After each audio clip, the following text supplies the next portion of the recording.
Sud Radio Conseil de famille.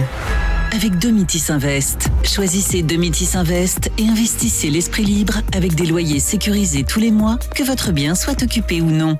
Bonsoir à toutes, bonsoir à tous, bonsoir Stéphane Moller. Bonsoir Olivier. Le président et le fondateur du cabinet Via Wealth Management. On va répondre ce soir à Patrick. Patrick nous a écrit, il souhaite anticiper un éventuel handicap physique ou mental et désigner une personne de son entourage qui pourra le représenter le jour où il sera inapte. Quel conseil peut-on lui donner ? Alors c'est un sujet récurrent de nos auditeurs, sujet à la fois délicat et intéressant. La réponse à cette question réside probablement dans un mandat de protection future.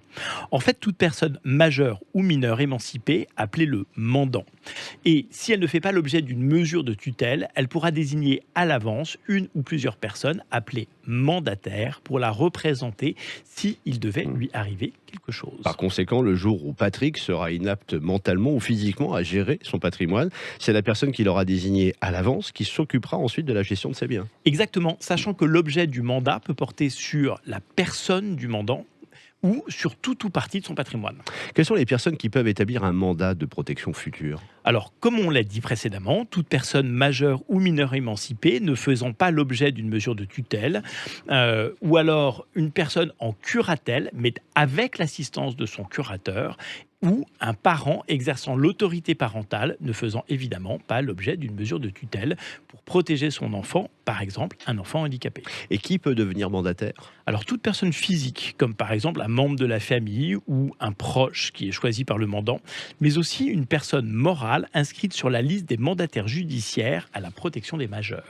Et question formalité, c'est pas un peu contraignant quand même ? Alors justement non, il s'agit d'un contrat libre devant être daté et signé par les deux parties et qui limite l'étendue des pouvoirs accordés aux mandataires. Comme par exemple les questions relatives à son logement, ses loisirs ou ses actes médicaux, j'imagine ? Oui, c'est l'arme ultime pour protéger sa future dépendance physique ou mentale. En fait, c'est une protection sur mesure. Et ce, sans faire perdre ses droits ni sa capacité juridique, c'est important. Il est important de préciser que dans le cas du mandat de protection future mis en place par un parent pour son enfant mineur, le mandat doit être obligatoirement notifié par acte notarié.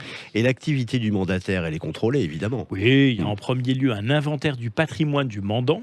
Et tous les ans, le mandataire doit rendre compte de sa mission. Ouais, on l'imagine bien, le mandataire engage sa responsabilité en cas de mauvaise exécution ou de faute dans l'exercice de son mandat.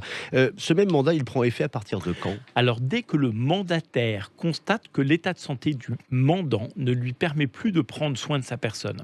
Ainsi, un certificat médical sera établi et sera évidemment vérifié par le greffe du tribunal judiciaire. Voilà ce qu'on pouvait vous répondre, Patrick. Prenez soin de vous et cette chronique, vous la retrouvez en podcast sudradio.fr. On se retrouve demain, nous. À demain, Olivier. À demain.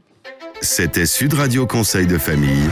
Avec Domitis Invest. Choisissez Domitis Invest et investissez l'esprit libre avec des loyers sécurisés tous les mois, que votre bien soit occupé ou non.